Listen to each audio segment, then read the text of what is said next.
Salut le peuple de Dieu, j'espère que vous allez bien. Il y a des conversations qui sont très difficiles à avoir dans la communauté des jeunes aujourd'hui.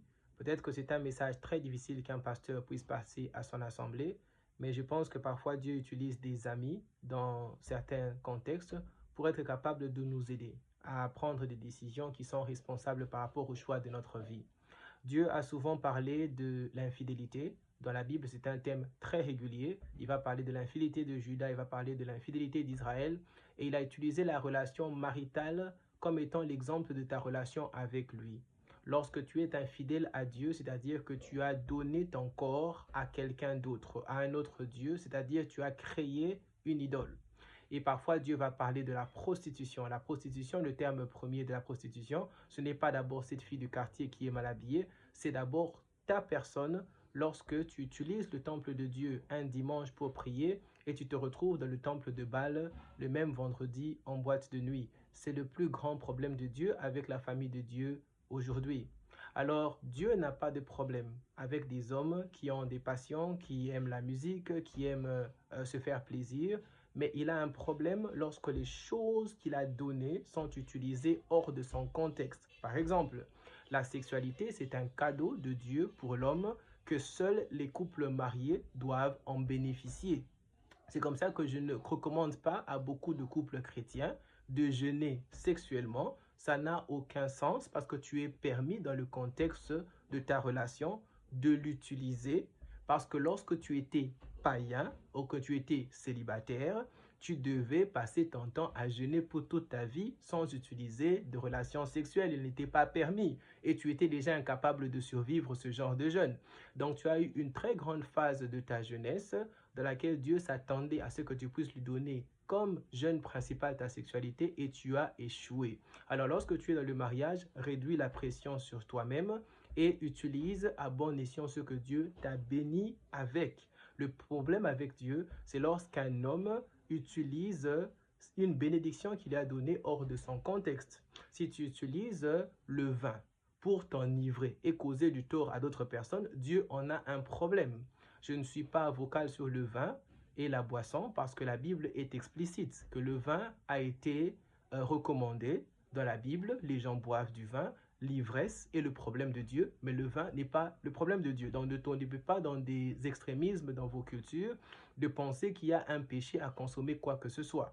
Pour corriger ce genre de choses, Dieu même va demander à Pierre de manger la nourriture qui était appelée interdit parce qu'il veut lui enseigner une chose, qu'il n'y a rien d'interdit. Dans un contexte général, l'interdit est spécifique et la nourriture est spécifique à ta condition. Un exemple typique, c'est que lorsque tu es un chrétien, tu dois avoir des fondations telles qu'il y a certaines musiques que tu ne devrais pas écouter ou consommer encore dans ta vie. Je m'explique. Je sais que nous avons créé dans notre propre culture des inconvénients en créant de la musique chrétienne et de la musique païenne. Dieu n'a pas de différence dans la musique. La musique, c'est de l'art et la musique doit être exprimée.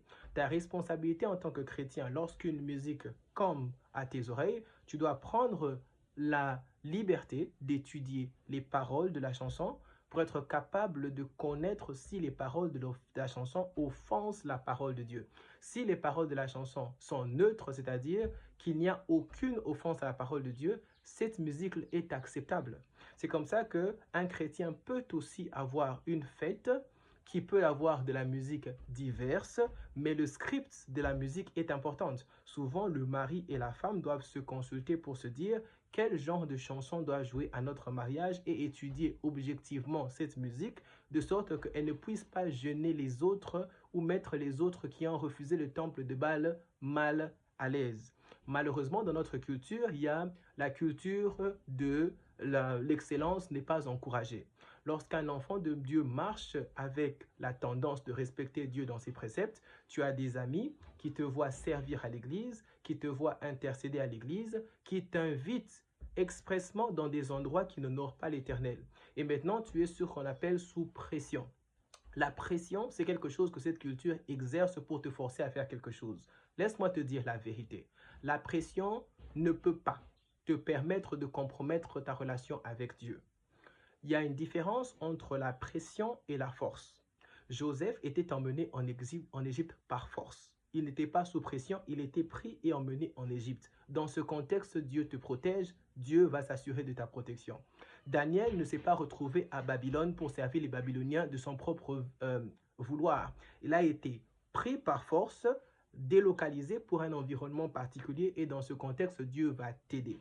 Mais lorsque tu as la capacité de dire non, tu es capable de dire à ton ami ou à tes amis, moi, je crains l'Éternel, cet environnement, cette boîte de nuit n'est pas bonne pour moi et je ne veux pas participer à ce genre de choses. Pourquoi? Parce que lorsqu'un enfant de Dieu est devenu mature, il doit savoir identifier l'idolâtrie et la prostitution.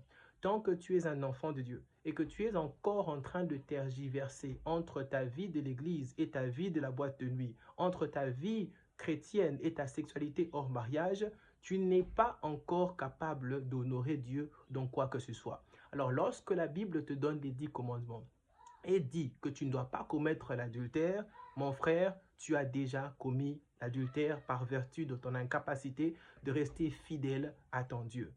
Cherche l'intimité avec Dieu parce qu'il t'enseignera ces choses. Il y a des choses qui sont interdites pour certaines personnes, d'autres pour des autres, parce que la boisson a tendance à te diriger. Si la boisson te dirige, elle n'est pas bonne pour toi. Mais il y a d'autres personnes qui peuvent prendre un verre de vin, être passif, être calme, être concentré et même très bien prier. Ne créons pas des doctrines que la Bible n'a pas créées, mais encourageons les vertus des enfants de Dieu dans l'Église. Et essayons d'aider la masse des personnes qui souffrent d'avoir de bons leaders, de bons amis, qui les orientent de la bonne direction, aidant ces personnes à grandir. Le travail du diable, c'est de détruire les étoiles. Et je suis triste lorsque je vois une étoile montante, où est-ce que tu sens l'onction dans un enfant de Dieu, détruit par des amis, par vertu de la jalousie, parce qu'ils veulent s'assurer que parce que je me prostituais, tu te prostitueras aussi. Que le Seigneur vous bénisse abondamment. Surtout à toi, enfant de Dieu, d'avoir le courage et la capacité de savoir que la pression, tu as le droit de dire non. Tu as le droit de dire non. Si la vie t'a conne et t'a mis dans une situation où est-ce que par force tu t'es retrouvé quelque part, sois courageux. Parce que tu devras toujours dire non à beaucoup de choses, mais Dieu sera avec toi dans la cage du lion. Dieu sera avec toi dans la fournaise. Que le Seigneur te bénisse abondamment.